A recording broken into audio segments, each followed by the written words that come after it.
بسم الله والصلاة والسلام على سيدنا محمد. ازيكم يا حبايبي، عاملين ايه؟ يا رب تكونوا بخير. معكم مها من قناة اكلات ويوميات مها. النهارده هنشوف بقى فيديو جديد، وكمان يا ريت متنسونيش من لايك، وكمان دعوة حلوة من قلوبكم.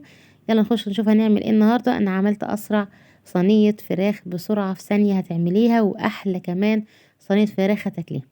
سرعة وطعم حلو، وكمان شكل جميل جدا، وطعم ولا اروع من كده. وفي ثواني هتعمليها، ما تكملش 10 دقايق بالظبط وكنت خلصتيها كلها. عملت بقى، خرطت بصل وكمان طماطم وكمان فلفل اخضر، ولو عايزه تحطي لها خضار، اي خضار انت عايزاه حطيه. بس صراحه كنت اقول لكم القرن الشطه ده حراق جدا، فكمان انا ما خرطوش، انا بس حطيته بس كده، يعني ينكهها شويه وما يحرقهاش بالطريقه الاوفر قوي. المهم يا بنات، انا عملت ايه؟ جبت زي ما قلت لكم بصلتين اتنين وطماطمتين وقرن فلفل حلو كده كبير، او قرنين فلفل. انت عايزه تحطي، ما عايزه تحطي كوسه حطي، عايزه تحطي بطاطس حطي. بس انا حبيت اعملها بس كده ايه، فراخ وخلاص، بالخضار اللي هو ايه البسيط اللي شايفينه ده. كان طعمها حلو جدا. ممكن تعملها صوص كده، ممكن تزودي لها شويه ميه صغيرين، بس انا عملتها ناشفه زي ما انتوا شايفين، زي ما انتوا هتشوفوها. طعمها حلو وريحتها حلوه وسريعه جدا في الاكل، وكمان في الطريقة بتاعت تحضيرها. فيعني احنا بنحاول ننجز ونعمل حاجات بسرعة معانا. المهم حطيت التوابل: ملح، فلفل، كزبرة ناشفة، معلقة بقى كبيرة كده من السبع بهارات، وكمان معايا صويا صوص، وكمان معايا دبس رمان.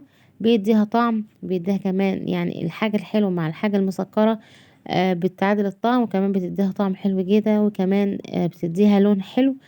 وكمان منساش بقى الليمون يا بنات، عشان الفراخ طبعا غسل الفراخ ونقعها قبلها بفترة يعني. بقى ممكن انقع حوالي 3 4 ساعات. وحطيت نقطة خل والليمون، وكمان لو عندك سكر حطي، بس انا حطيت دبس رمان خلاص. هنقلب بقى كل الحاجات دي كلها مع بعض، وهننزل بالفراخ.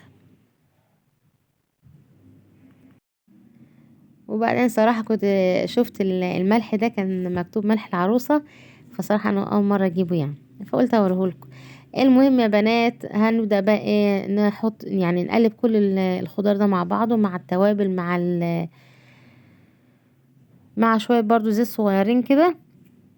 لو الفراخ بتاعتك ما شاء الله سمينة وحلوة، يعني متربية في البيت وفيها نسبة دهون، ما تحطيش خالص. انا عن نفسي كنا مربينا في البيت عندنا، فما ما حطيتش شوية زيت ولا اي حاجة. انت لو انت شاريها من بره مبقاش فيها قد كده يعني، فحط فيها شوية زيت، بتديها لمعة برضو، بتديها تحميرة حلوة.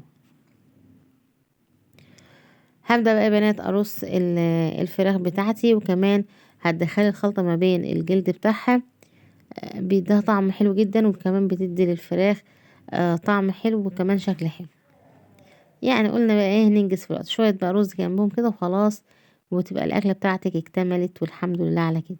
مخدش مني ثواني، وفي ثانية عملتيها. وجايه متأخرة، ممكن كمان تتبلي الفراخ دي زي ما انتوا شايفينها كده بالطريقة دي، وتحطيها في الفريزر، تطلعيها من الفريزر تعمليها على طول، برضه هتنجز معاكي في الوقت. هي صراحة ما شاء الله شكلها حلو جدا حتى من غير ما تستوي. يا ريت تجربوها وهتعملوها برضو، هتبقى القرن الشطة ده يعني زي نظام ديكور برضو كده. هندخلها بقى في الفرن، ممكن تعمليها على البوتاجاز، تغليها غلوة على البوتاجاز لو انت مستعجلة، لو مش مستعجلة حطها في الفرن تستوي مع نفسها. وده كان الشكل يا بنات، واتمنى كمان ما تنسونيش بقى من دعوة حلوة منكم، وكمان اشتراك، ويا ريت تعملوا مشاركة للفيديو عشان اكتر الناس تشوفه. اشوفكم بقى في فيديو جديد، وكمان يوم جديد، ومع السلامة.